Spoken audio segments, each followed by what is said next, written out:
This is Ion Sullivan. I am your host, Mike McGuire, joined today, as we are each week, by the chairman, Rob Doherty. Summer is in full swing in the Catskills. Well, I have to tell you, I just drove through Swan Lake to get here. Oh, it's in full swing, my friend. Well, and early Sunday morning, I drove through the beautiful, picturesque town of Bethel, and lo and behold, past Roy Howard's farm, and it was full of campers. It is, Bethel is the emerald of Sullivan County. It absolutely is. Well, Rob, today we have two special guests with us. Yeah. Ion Sullivan likes to touch on important people and interesting people around the county and topics around the county. And today I am very pleased to welcome to Ion Sullivan two individuals, one whom I've known for a while, actually works with me as an investigator from time to time, a retired detective from the NYPD, Jimmy Dennedy. How are you doing? Jimmy, welcome to Ion Sullivan. Thank you very much for having us. And a retired former chief ADA from Brooklyn who handled the rackets and handled the drugs and could probably fill up Ion Sullivan for about 3 years. He's already filled up 30. He's on his 13th book, Mike Vecchione. Thank you for having me.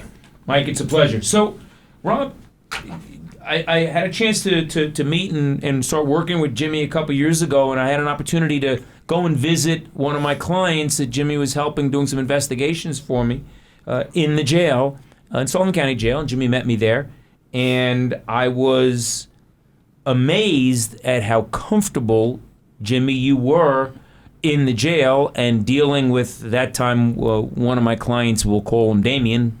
Well, his mother calls him Damien, so we'll call him Damien. And then I came to learn that Jimmy had an interesting career after he retired from the NYPD, where he began to do ministry in the prison system. Wow. So, Jimmy, you were an NYPD street cop and a detective, and you had a somewhat colorful career. Yes, I did, to say the least. Is it fair to say that you were not always the favorite of the brass down at One Police Plaza? I guess that's fair to say, and their way of looking at a situation and resolving it was a lot different than the way I looked at it and did resolve it. Well,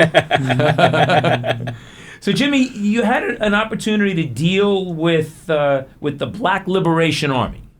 Yes. Tell us about that a little bit. What was your experience like with them?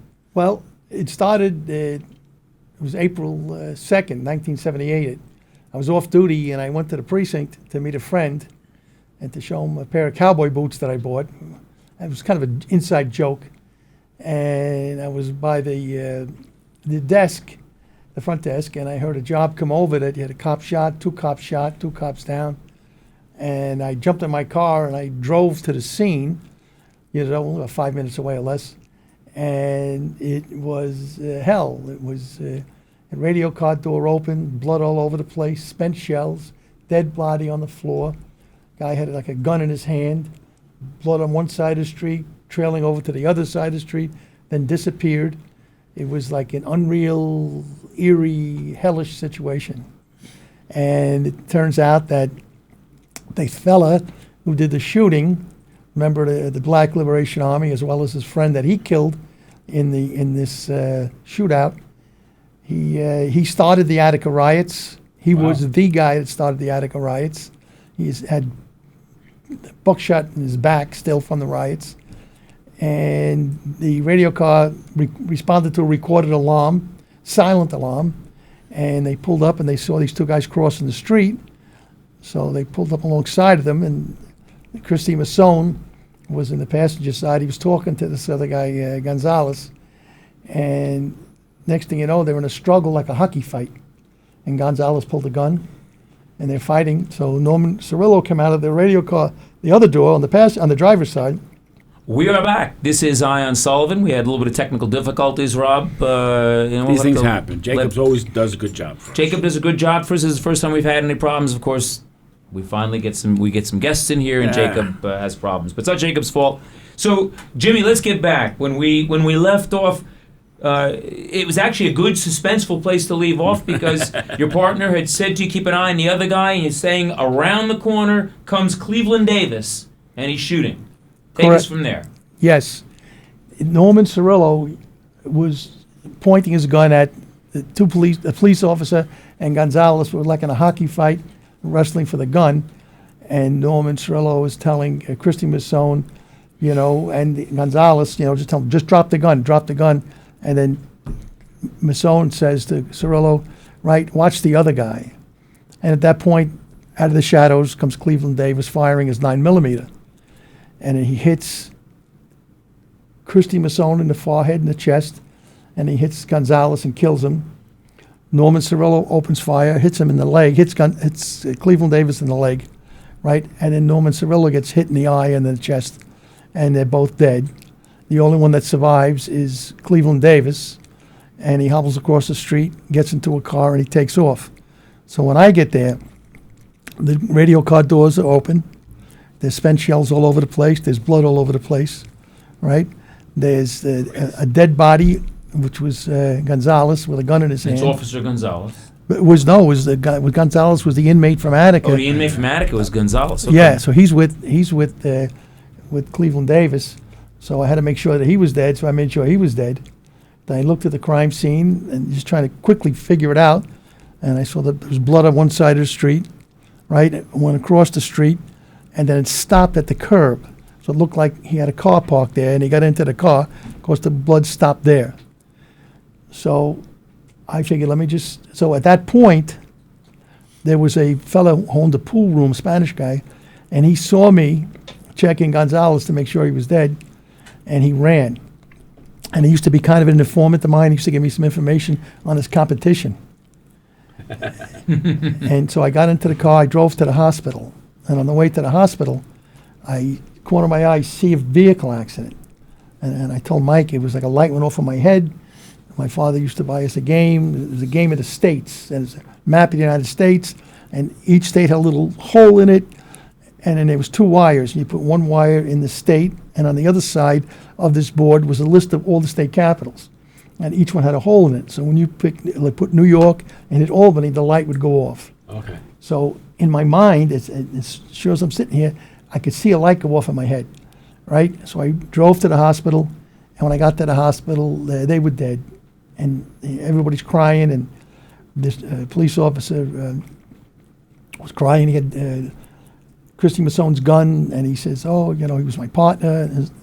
So this police officer was Paulie Saraceno. I said, listen, Paulie, come into my car. We could cry all day here. We're not going to do anything. So I want to go back to the scene and interview that Spanish guy, because he was there before I was there, and he must have saw something. But on the way back, I said, let me just stop at this accident. So on the way back, I stop at the accident scene, and the ambulance is backing out, and the fire truck is backing out. So I stopped the ambulance, and I said, what do you have? He said, well, it's RMA, refused medical aid. And he had like a bandage on his leg. I said, well, who put that on? He said, well, I just dressed it quickly. He didn't want any medical aid. So I said, well, just undress it if you would. And they wouldn't. So I went over, and I ripped it off, and it was a bullet hole. So Paulie Saraceno had a radio, called the sergeant. The sergeant came down with a witness, and she pointed him out as the one who had killed everybody, actually. He killed the two uniformed police officers, Wow. and he killed his partner in crime from Attica. And that was Cleveland Davis. Cleveland Davis did all the shooting, yeah. All right, so Mike Vecchione, you are an ADA in Brooklyn. You're chief. When do you first cross paths with Jimmy Dennedy? Well, I had just taken over. I was in the Supreme Court Bureau at the time. The DA gave me a small unit within the Supreme Court Bureau called the Major Offense Bureau. And I'm at my desk one day working on this, and there were cubicles at that time in the municipal building in Brooklyn. So it wasn't exactly the most secure location, in terms of doing your work quietly without noise and everything. And I'm at my desk, and in walks Jimmy. And he sits, he asked me a question. But before that, I didn't know who he was, but I had been given this case. Cleveland Davis case had been tried twice before I got it. And there were hung juries both times.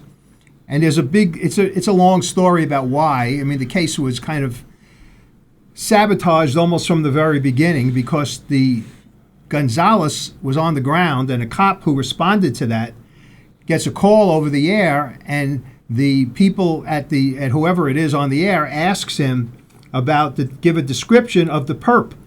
What they were talking about was Cleveland Davis, the guy who'd gotten away. He's looking down at this guy on the ground who's dead, and he says, a 5'5", 5'6" Hispanic. He gives the description of the dead guy as opposed to the 6'+ black man who got away. That was the beginning of the problem. And the problem never went away. It never went away. There was the woman who came to the scene to ID ID Davis at the scene dies before the first trial. Wow. They thought she had a cold and died. Turns out she had encephalitis. She dies. Wow.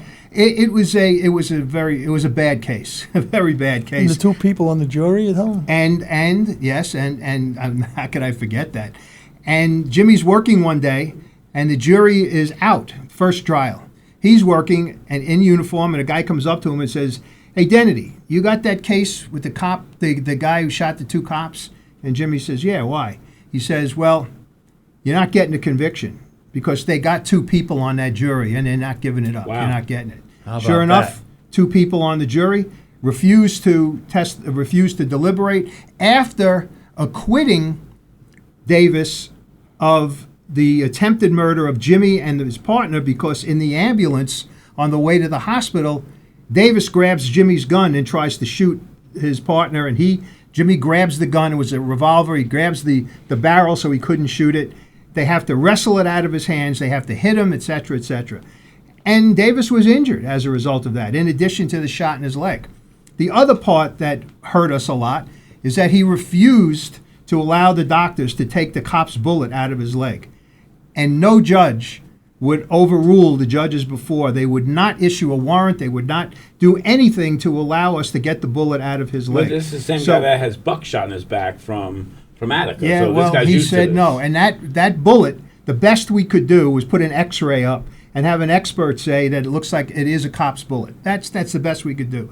So I get the case after all of these problems. I get the case as the third ADA. So Jimmy walks into my office, introduces himself, and he sits down and he says to me, "Do you eat lunch?"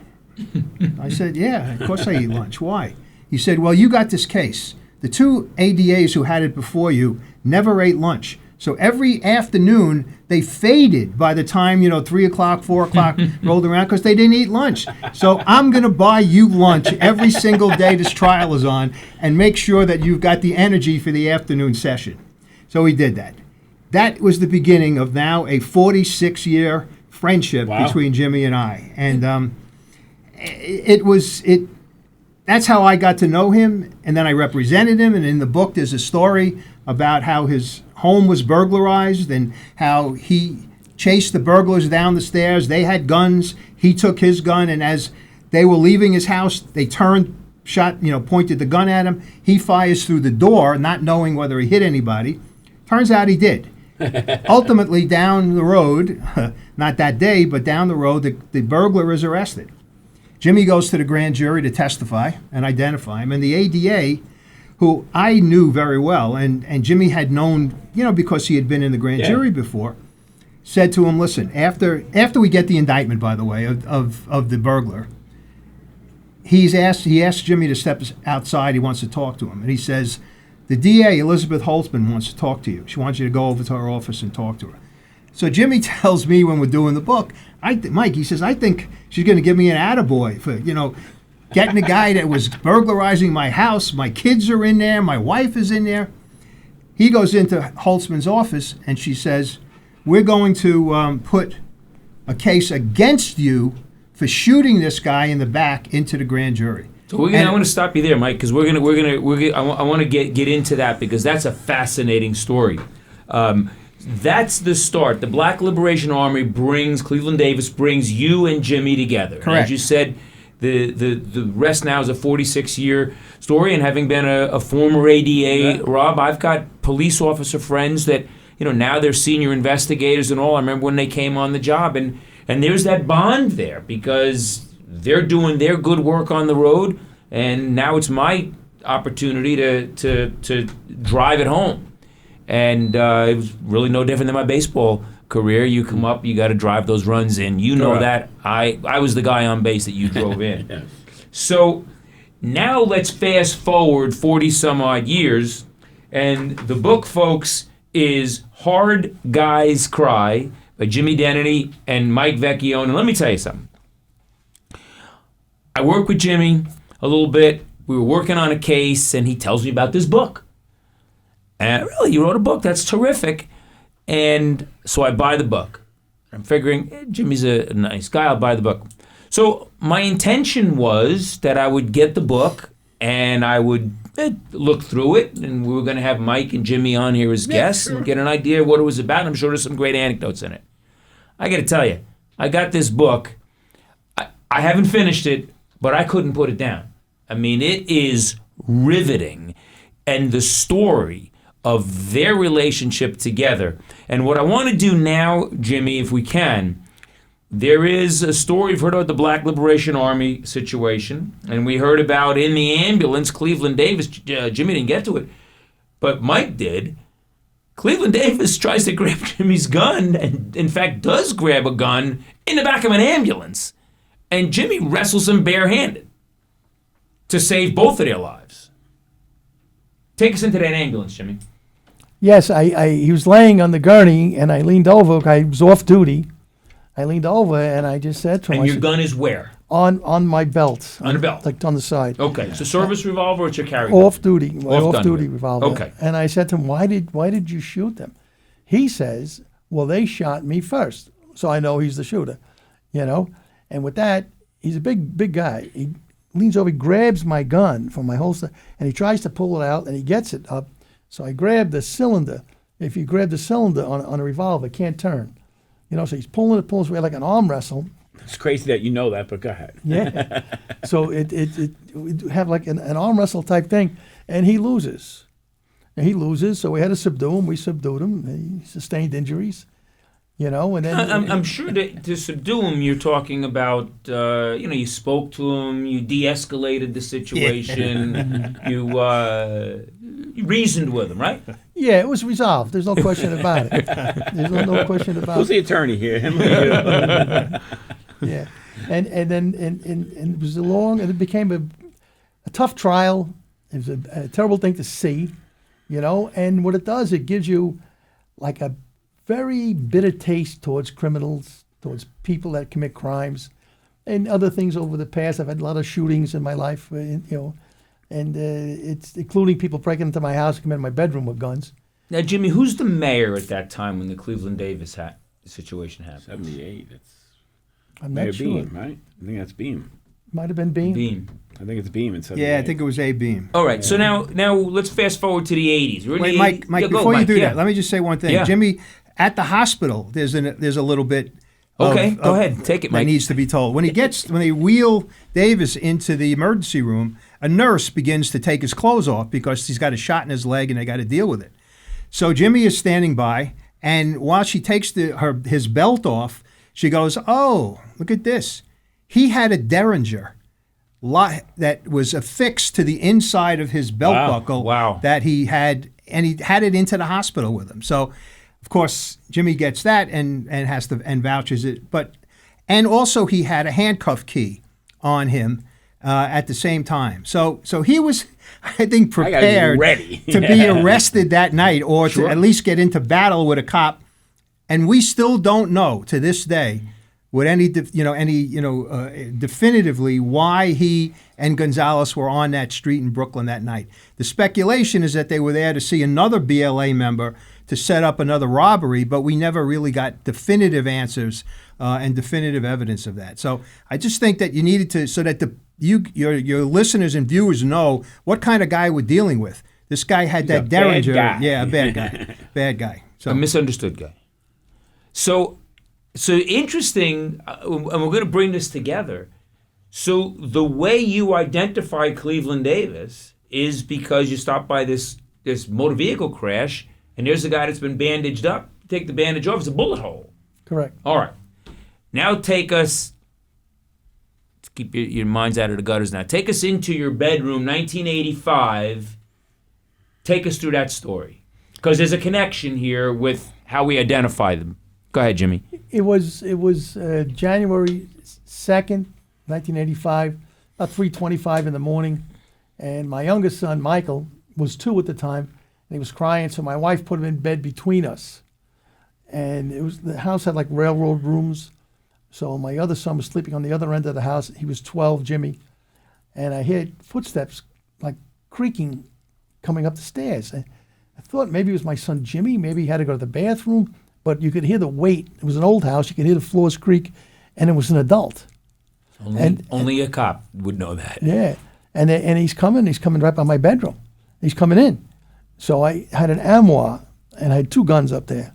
So with my hands up, I take the 2 guns, and I stand up, and he's maybe half the distance between me and you right now. Okay. And they're coming in 4 with feet. coming in with guns, and that was it. It's 2 guys? 2 guys with guns, and then they thought they walked into the Bismarck. I started shooting in the house, and they were running out the door. They're turning. Every time they turn at me, I fire a shot. It goes outside. I have a clear shot at him. He closes the door behind him. Turns out the bullet went through the door, hits him in the back. They continue to run. One guy goes in a separate direction. This guy's running in and out of parked cars, and he has the gun. Every time he turns, I take a shot. I'm taking all the windows of the cars out. You know. Yeah. This is 85. 85. And where in New York is this? It's Brooklyn. In Brooklyn, okay. Yeah. It's just another night in Brooklyn. Yeah. 85. And then It's all pre-Giuliani. yeah, and he turns the corner. I live maybe 5 houses from the corner. He turns the corner onto 7th Avenue, and then I can't see him anymore. And we had just been in a shooting in November past where they ripped off an undercover, and it was a big shootout. It was like we fired like maybe 30 rounds. They fired 20 rounds. It was a crazy shootout. Rob, this isn't like being a cop in Sullivan County. No. But the guy ripped off the undercover. He had turned a corner, and the undercover was chasing him. And he turned around, and he was waiting with his gun drawn to shoot the undercover cop as he turned the corner. Luckily, a sergeant was in the car, sees him, shoots from the car, hits the guy, drops the guy. So now I don't want to turn the corner. Of course, a couple of months earlier, we had the same thing. You recall in the book that sergeant saying to you, don't go around that corner. Correct. You know. Yeah. So that's when I was out of bullets. I fired 11 rounds. That's when my neighbor, I had a tenant downstairs, her boyfriend came out naked as the day he was born. A police officer. Police officer who wasn't supposed to be sleeping with my tenant. We don't think he was sleeping. So it's okay. So he came out with his gun in his hand. He said, "What's going on?" So I ripped the gun out of his hand. Give me your gun. And I chased the guy, and I dropped 5 or 6 more rounds at him as he ran down 7th Avenue.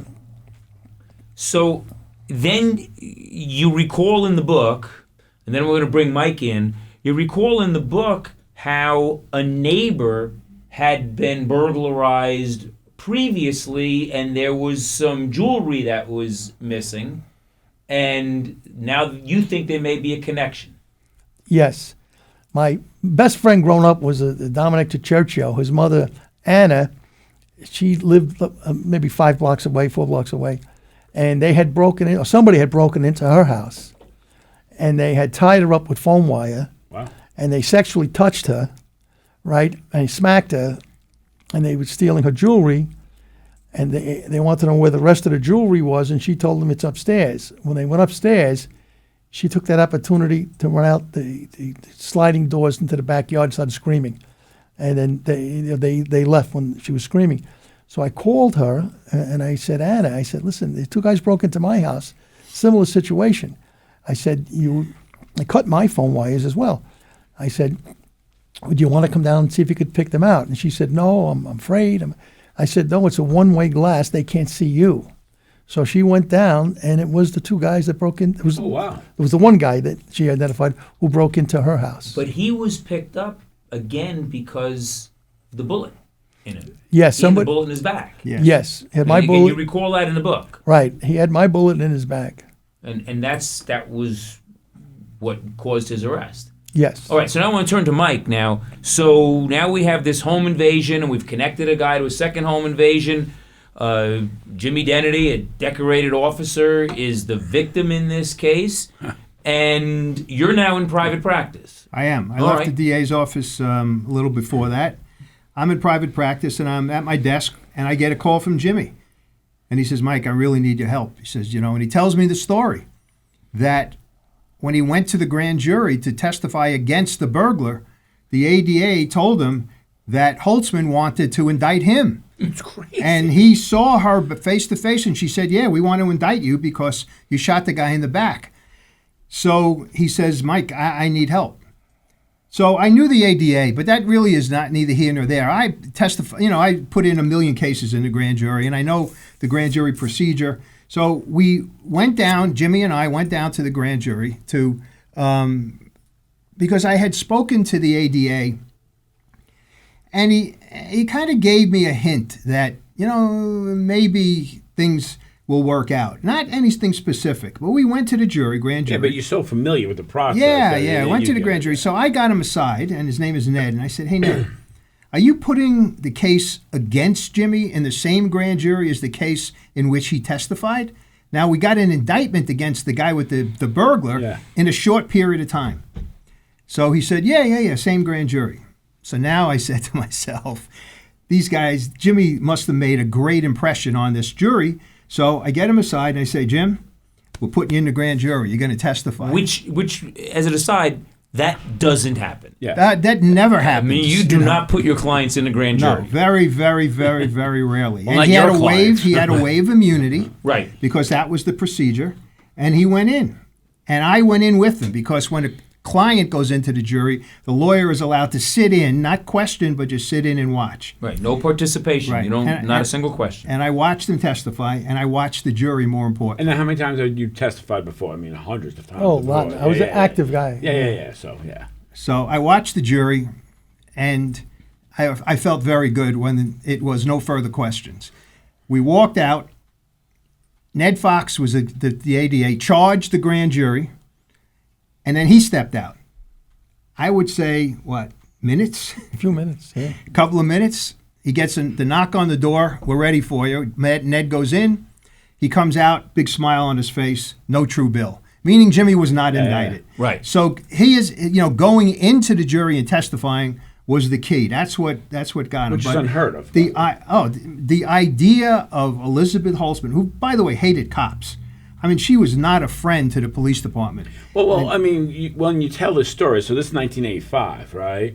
I mean, you fast forward, 40 years later. I mean, you could see how it is deteriorated in New York City and New York State about how cops can't do their job anymore. Correct. I mean- and let's say this was kind of like the precursor to what correct. we're facing now. Now So it's see, incredible. no one sees that part, but that's the wheels in motion of what we have today. Correct. That's exactly what happened. Correct. Like when my sister left, so she was a cop for 20 years, she leaves because she's like, you can't do your job anymore, right? I mean, she was on the Bronx Drug Task Force, and she had done over 300 no-knock warrants. Yeah. And one of the guys shot someone in a no-knock warrant, and that guy got in trouble. Not the guy with the machine guns, not the guy with, cocaine stacked to the ceiling, not that guy. The guy who breaks down the door and is, trying to do his job. Yeah.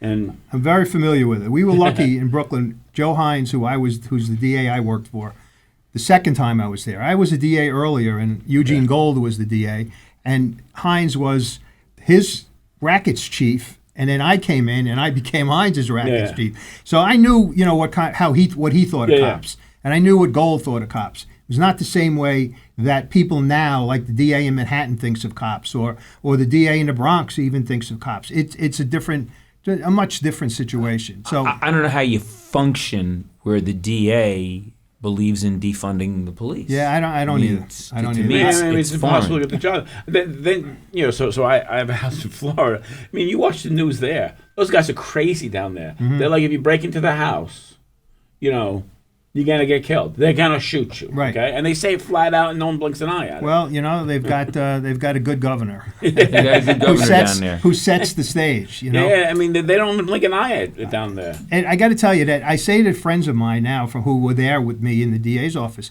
I said, if we were there now, we'd get locked up every day or I'd be held in contempt. Oh, yeah. Because you can't stand up and in a case and arraign a murderer or somebody who does a horrendous robbery or rape, and then stand by while the judge says, okay, you're released because the law says, that doesn't fit within a bail. certain parameters. Yeah, I'd go crazy. I mean, when Jimmy was telling the part about the ambulance part, and he has a little ruckus with the guy, he'd be indicted on that today. More than likely. Yeah. More than likely. More Yes, than likely. More than likely. Yeah. So Mike, let's get into the book a little bit. Yeah. Early on in the book, you describe your visit to Jimmy's office and how the walls are adorned with different awards and whatnot, and then there's the behind the wall. Take us through Jimmy's office a little bit. Well, at the time, my then writing partner and very good friend, and also he was the spokesperson for the DA, Jerry Schmetterer, and I we were going to write this book. Jimmy wanted us to do it, and we went up to interview Jimmy to see Jimmy's life now. I knew him then. I was at his house back then, parties, and we were very, very good friends. Our families know each other. But I had never been to his private eye office, and we went up there, and the way I describe it in the book is exactly what I saw, which is a wall of plaques honoring Jimmy, a wall of plaques honoring him as a prison minister, and then there's the wall around the corner, which had, the wall around the corner was the prison ministry stuff. The one out front was all of his plaques when he was a cop.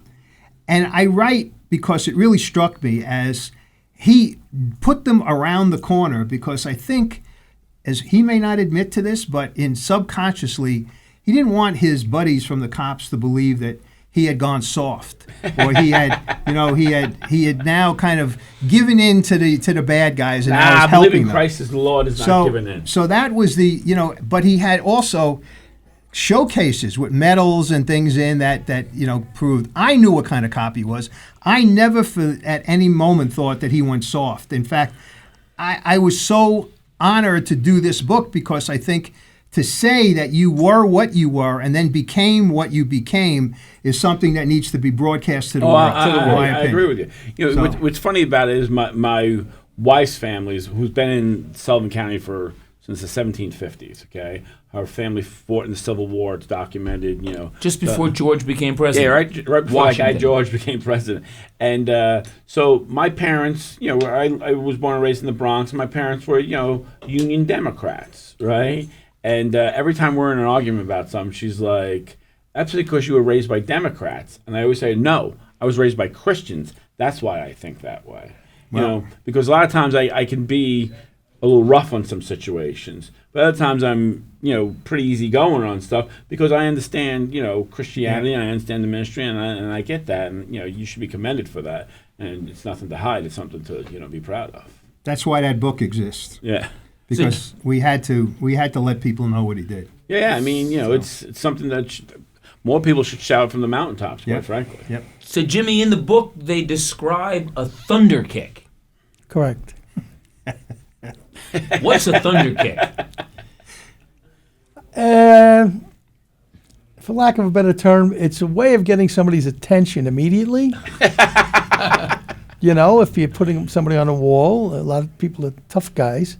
And if they go to turn on you or something like that, I would kick them like in the ankle, maybe just above the ankle, hard.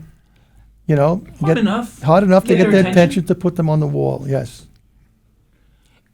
Let's understand, and Mike, you can jump in on this. Yeah. Because you talked about bail reform, and I was on the bench when bail reform happened in 2017, 18, and here we are turning these guys back out, knowing that that was an invitation to commit more crimes. These Correct. are career criminals. Correct. And we are literally, I understand bail is there to ensure their return to court.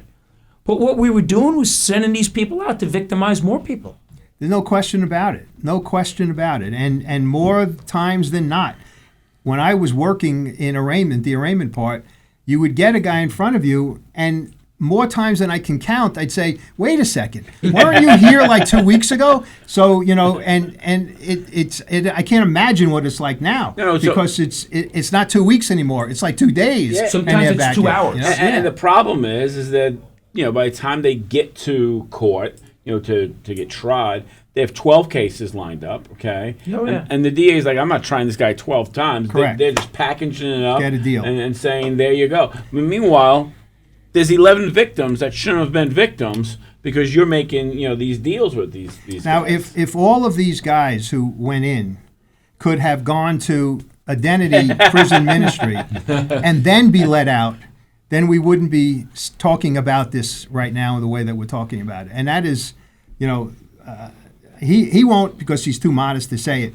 But when a guy, after being with him, came out and went back home, they were different people, literally different people. And that's because of what he did for them. And I truly believe we wouldn't be talking about this subject the way we are now if he had been, if they had been through his ministry. So I Jimmy, agree with fair to say that you were a cop's cop and you dealt with some pretty rough people. You weren't doing the parking violations bureau. You were dealing with some rough characters. Although some of those parking violations people can be nasty also. Now you retire Yes. and your transition into retirement, you have a business that's private investigations, but you wind up getting into the ministry of convicted felons in the Department of Corrections. Yes. Take us through that. At first, it was challenging, and I could guarantee they'd never accept me. I thought it was going to be a quick stay. Well, how do you get into it? I mean, that's like the Yeah, kind of thing that you that's get into. So obviously you have to have tremendous faith, first of all. Yes, but Right. what happened was, I made a Crescio weekend. Mm-hmm. I was socially boxed in. It's a Catholic retreat weekend. My I friends, used to love those things. yeah, my friends of ours invited us over for dinner. My wife Noreen and I, and they explained it to us. And it's not for me. I said I'll think about it. She says, "Oh, I'll go." Now I have to go. Yeah, So you if kinda Nolene's locked in. going, I gotta go. So we went, and it was Thursday, Friday, Saturday, Sunday. No phones, no watches. You can't drive yourself there. You can't get out. It's like prison, Yeah. So the first night I was there, I didn't really care for it, And Where was this, Jimmy? this was the Oblates. It was down in Newburgh in Bombville. In Bombville, I know it well. Yeah, and so I found a couple of other Marines that were there, So we sat in the back wall. There was a guy from The Sopranos, Mike Rispoli. He was there, and I'm just saying, I'm just going to wait this out. But then there's a fella who went up and was sharing a bit of his life, and I thought he was I knew the guy. I didn't think much of him, but after hearing his story, I realized that this guy had a lot to say, and I had misjudged him, and it was my fault. And as a result of the weekend, I saw life a lot differently than I did. And I explained to you earlier, it's like these computer-generated pictures. You look at it, there's a picture within the picture, you stare at it long enough, that picture comes up. And that picture came up to me in my life. The light of spirituality. Yes. Now, were you a practicing Catholic before that? Did you go to Catholic school as a young I went to man? Catholic grammar school, Catholic high school, but then the Marine Corps came in, and the Yeah. police department came in, and that kind of deters you sometimes. Yeah, you know? you see the underbelly of it all. Yeah. right? Where'd you go to high school, Jimmy? St. Augustine's High School. Okay. And so then I was following up with the Crescio weekends. They have something called an Ultrea. It's like once a month a meeting. And then these fellas, my friend Brian Amrine and his friends, they asked me to go into the prison on interdenominational ministry. Definitely not for me.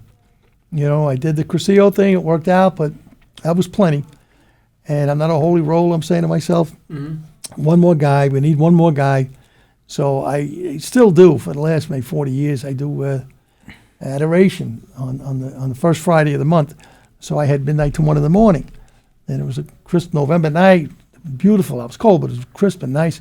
So I was in the adoration chapel, and I'm just saying, listen, I don't want to hurt anybody's feelings. Lord, just give me the right words to tell these people so I don't make an enemy out of this. Because it's not for me. I know it's not for me. Well, you had dedicated your life, along with Mike, to putting them in there. Yeah, I mean, you knew the fabric of these people. without a doubt. I mean, that's something that our audience has to understand is that you knew them. You knew who they were. I knew them well. Yeah. Knew them well. And so I wind up going into this adoration, and as I'm leaving, to go to my car, like a shooting star shoots right, like treetop high, right across the parking lot. And I said, "Whoa, I get the message. I'll try. I'll try one retreat weekend." So I tried. There's 8 weeks preparation for this. Yeah, so all the team meet. Yeah, it looks like you're a united group, even though you don't know each other, right? So then we went up there Thursday, Friday, Saturday, Sunday. Thursday night, we meet the inmates. 41 of us, 41 of them. Big circle. Everybody has a card. You pass it around, say who you are.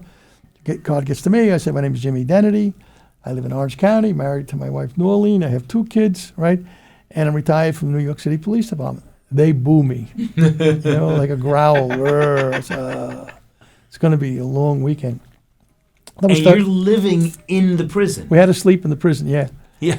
So next day, you go to the table and you meet the guys assigned to your table, right? So you have inmates on either side of you. They were terrific. They were like guys from my old neighborhood, I felt.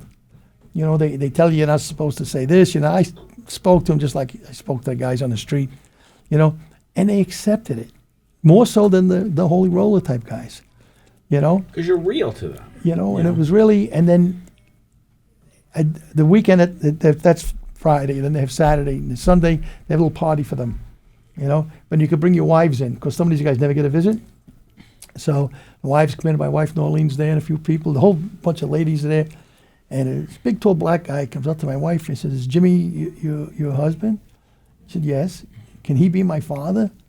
"You got to be kidding me." I'm saying, "Me, I'm your father, But there's no father figure in many of these cases. Bad father figure, lack of father figure, grow up on the street, So I got along well with these guys. And it was almost like we were the same coin. We were the same material. Only one was a head, one was a tail.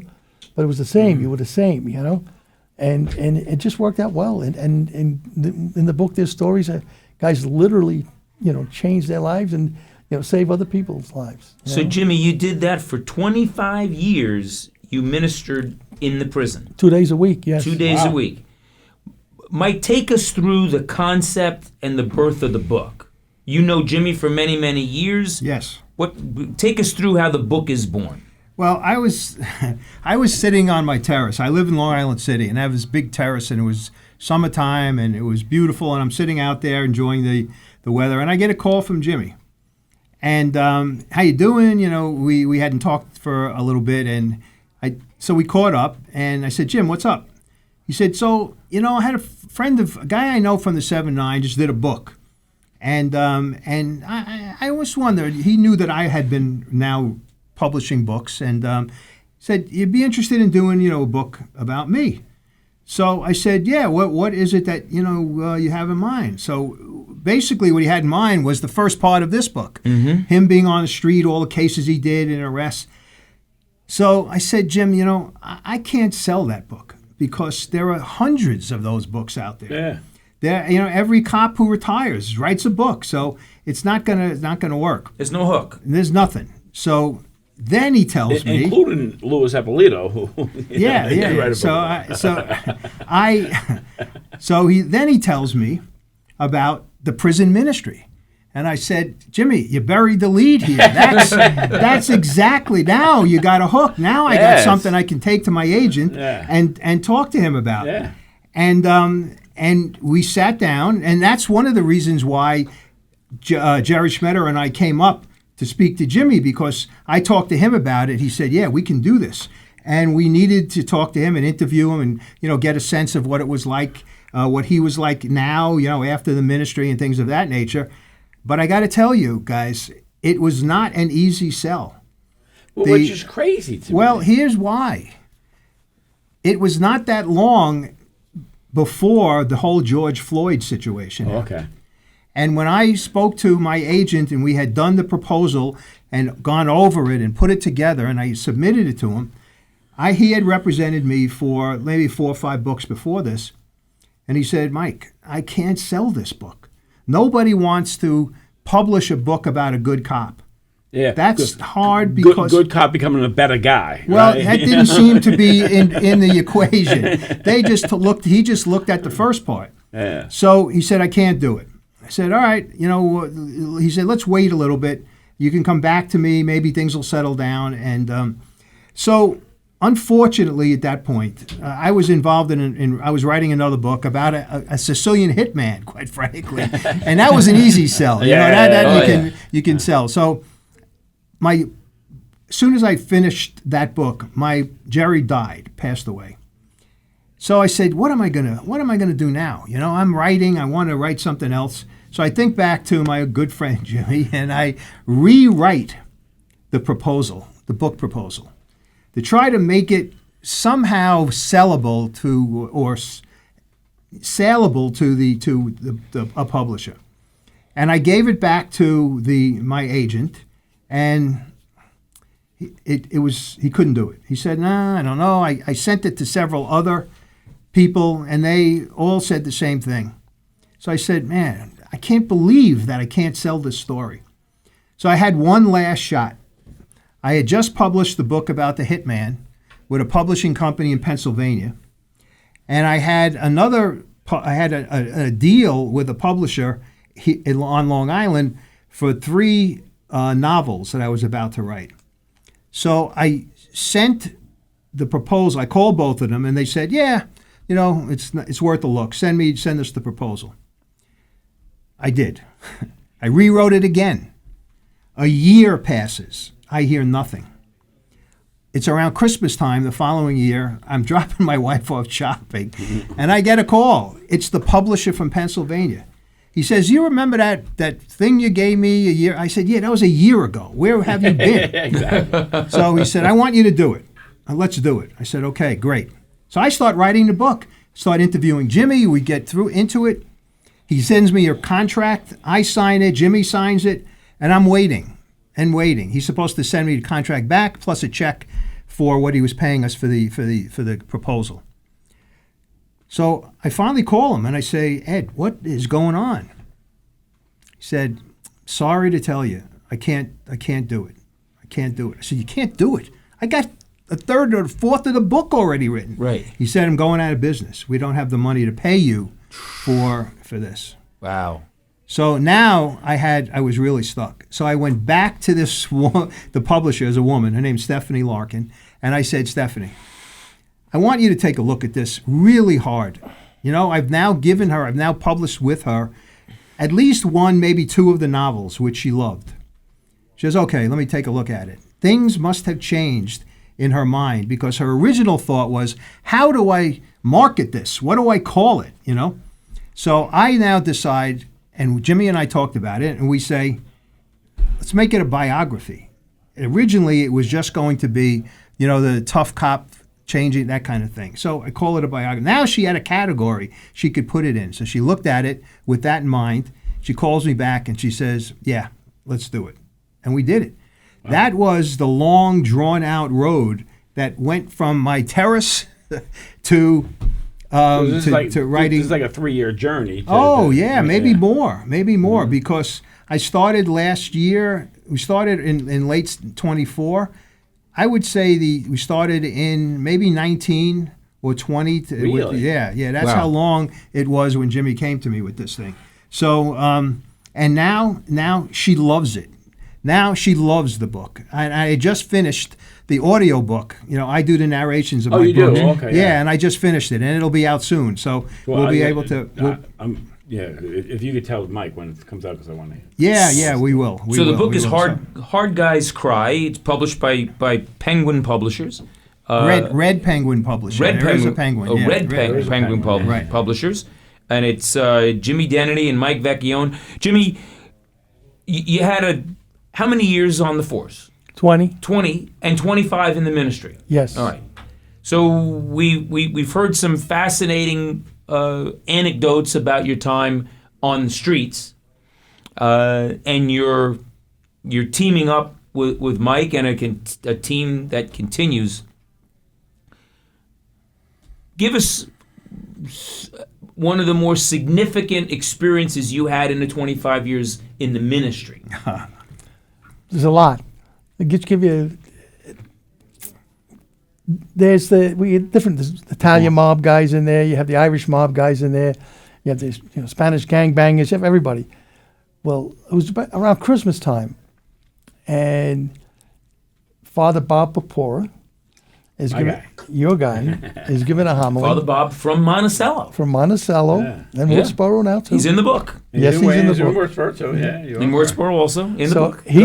When he gives his homily, he just walks up and down the aisle and he talks to the guys. And he's talking about forgiveness. It's the holiday season. And this wise guy says, hey, Father, he said, I got 7 more years to do. And the guy that was a rat is home with his family. He says, you want me to forgive him? So he looks around, Father, all right, So I raise my hand. He says, Jimmy, what do you have to say? I said, if the guy lied and put you in this position, it's horrible. But if he just exposed what you really did and you know you did it, you live in a fishbowl, he knows you did it. You know what I mean? So maybe you did it, So, you just look at it that way. This other guy, his different name, but his real name was Jimmy. In the book, it's a different name. This guy Jimmy stands up, and he's a wise guy from Boston, bank robberies, that type of thing. And The Whitey Bulger group. Yes, Whitey Bulger time. Yeah. And that's that. You talk about Whitey Bulger's group a little bit in here. Yeah. And he says, Whitey Bulger's time, right? yeah, and he says, he says to everybody, he says, listen, I'll forgive anybody. He said, I'm looking for forgiveness. I've been involved in killings and everything, and he had been down almost 30 years. And he says, I'll forgive anybody because I want forgiveness. Very powerful, right? So I stayed with Jimmy, for maybe a year or more. But he goes home, right? And sometime later, I get a call at my office, and it's him. And he says, listen, could you write me a letter? I want to get a job on the docks in Boston. It's Homeland Security that runs it now. He said, could you give me a letter? So I'm saying, oh, my goodness, what kind of letter can I write? And he said, just tell him that you met me in prison and what you thought of me. I said, oh, that's easy then. So I wrote a letter to him on a letterhead paper, and I sent it, and he got the job. Time passes, and then a couple of years later, he said, hey, Jimmy, he says, you got time for me? He said, I always have time for you, Jim. What's up? He says, I was on a train platform in Boston, and I see this guy. Him and his associate, right, tried to kill me. They stabbed me 13 times. Now, was this someone that he knew from his earlier days? Yeah. 30 years before. Yeah. Yeah. And Yeah. he says, they tried to kill me. They stabbed me 13 times. He says, I already took care of his friend. He said, I see this guy, walk up to him, just the two of them on the platform. He gets nose to nose. The other guy turns white, and he urinates all over himself because he knows what Jimmy's going to do. That's what Jimmy does. You know what I mean? That's what Jimmy does. He says, I put my finger in his face. He said, and I told him, that thing you're worried about? He says, get out of here. He said, I forgive you. Get the frig out of here. And he called me. He's from Boston. We know the word he used. Yeah. He used that word for everything. Yeah. He called me to tell me that story because he must have been very, very proud of himself because before that he would have killed a guy.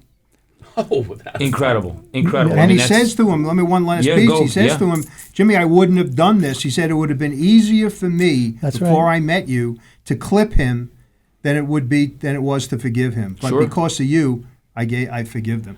That, by the way, Mike, I got to tell you that when he told me that story, that time when we talked about doing the book, it really, really convinced me that I could ultimately sell this idea because that story to me was remarkable. I think that's a remarkable story that the guy was so changed by the interaction with you that you because you accepted him as a killer, number one, right? I mean, we all understand who this guy is and what he does, and what he did, right? And you accepted him, and I think that's what plays into the relationship is that you accepted him as the killer, where other people would have been afraid of him as a killer, but you understood who he is, and then he felt he can move on with forgiveness, and that's a big deal.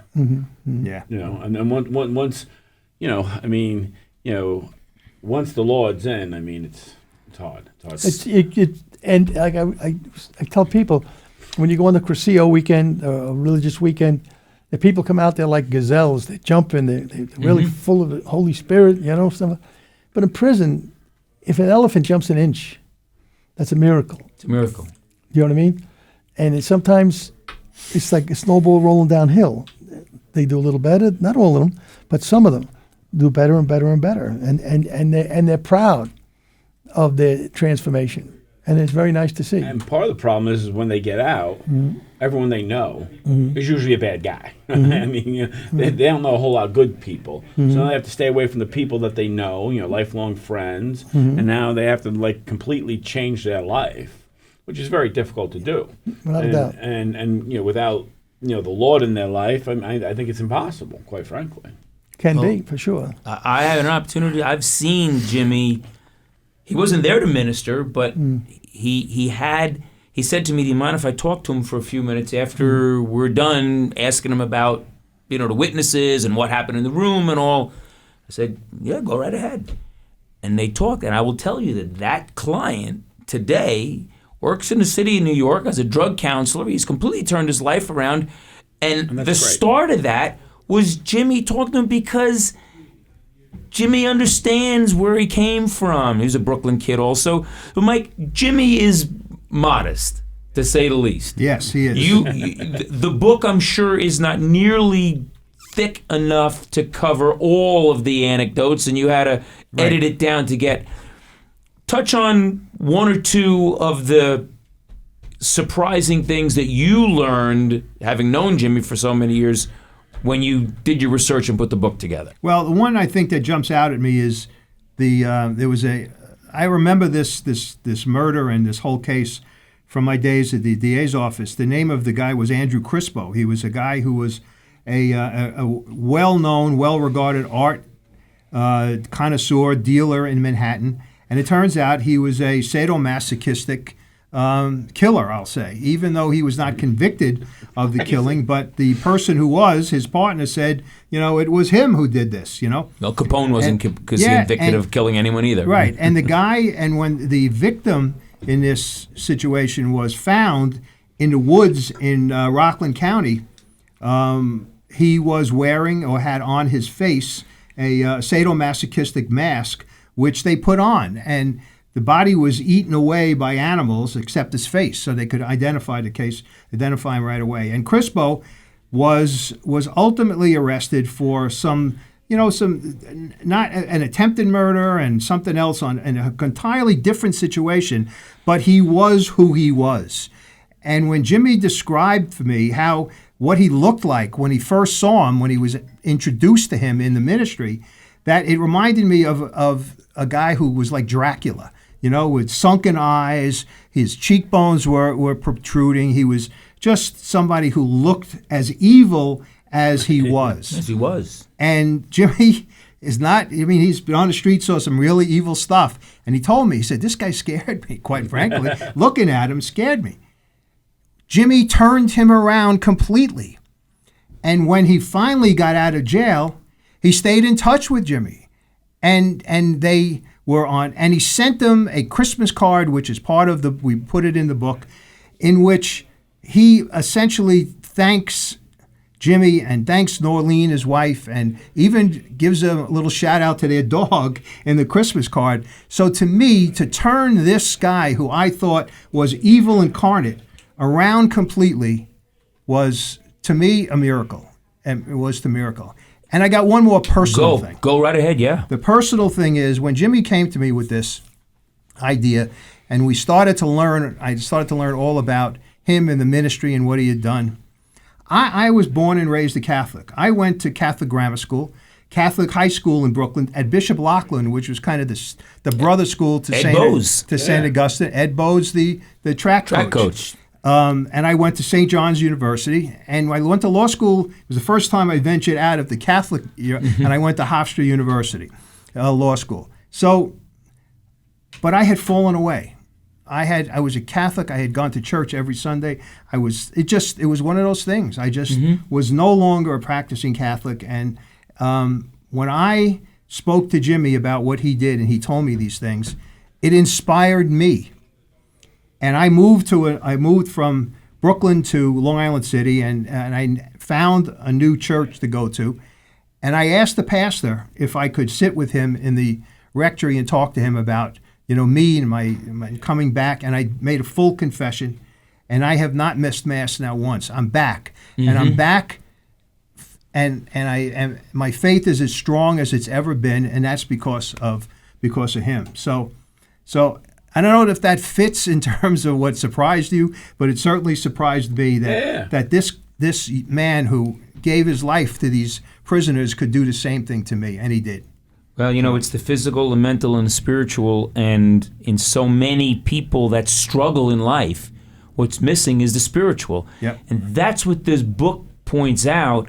And I tell you, to our audience, again, the book is Hard Guys Cry by Mike Vecchione and Jimmy Dennedy, by Red Penguin Publishers. It's available on Amazon, very easy. I went on my phone, was able to get it in 30 seconds.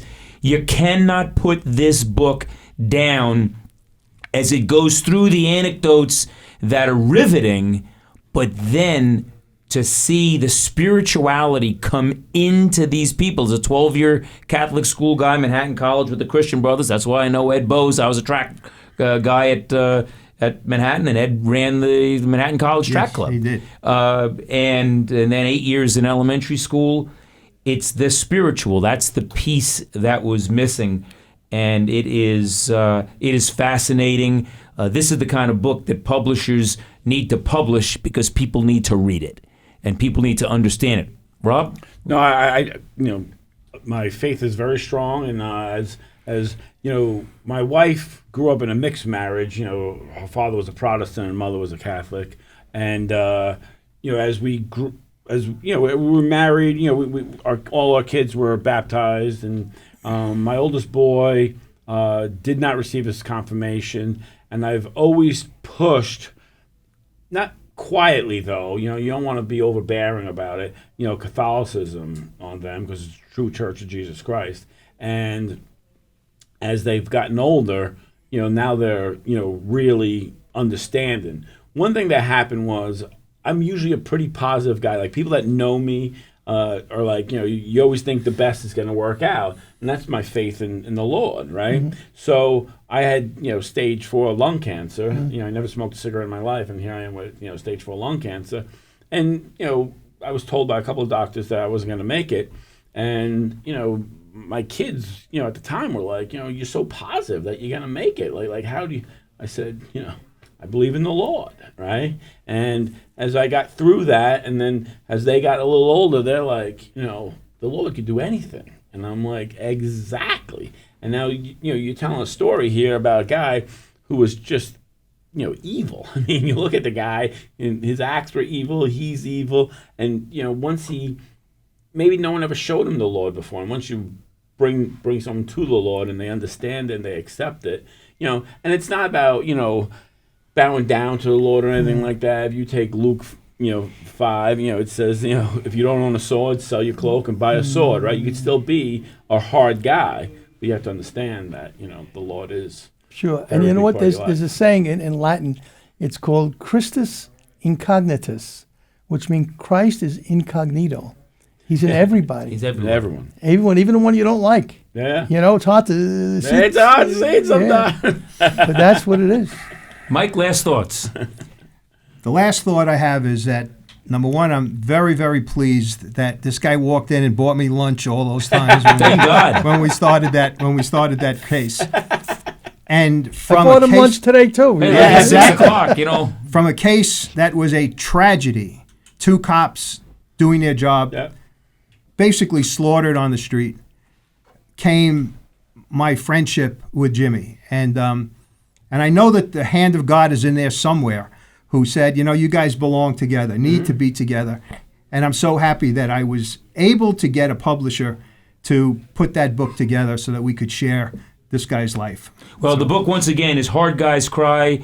It's an easy read. You won't be able to put it down. It is Jimmy Dennedy and Michael Vecchione. Again, available on Amazon. I'm sure Barnes & Noble and any other place where books are sold, you can get it. It's a tremendous read. I thank Jimmy for the life that he has lived and for the work that he's doing. I thank Mike for the great work that he did. in making the streets of Brooklyn safer and sending people to meet Jimmy in the prison. And on behalf of the chairman, Rob Doherty, I want to thank everyone. I hope you enjoyed this show. You want to leave us a comment on the show, you can be sure to leave us a comment. You want to subscribe because at Ion Sullivan, we're going to be bringing you more of these kinds of shows. If you enjoyed it, leave us a comment. Let us know that. You want to drop us an email. It's ionsullivan@gmail.com. That's ionsullivan@gmail.com. You want to leave us a comment. You want to share the link, the entire link, please, with everyone. Get more people to hear about this great book and about the good work that Jimmy has done and that Mike has done. Mike has also written, this is book number 12. Correct. So he's on number 13. So after you read Hard Guys Cry, and after we get this as a number one bestseller on the New York Times list, because this is a can't-miss book, pick up the other 11 of Mike's books, because the writing, Mike, in this is tremendous. Thank you very much. much. It is such an easy sit there and read. If you want to be sure to subscribe, and if you're watching us on YouTube, be sure to Smash that like button. So again, on behalf of the chairman, Rob Doherty, this is Mike McGuire thanking you for joining us for this episode of Ion Sullivan. We'll be back soon with another episode.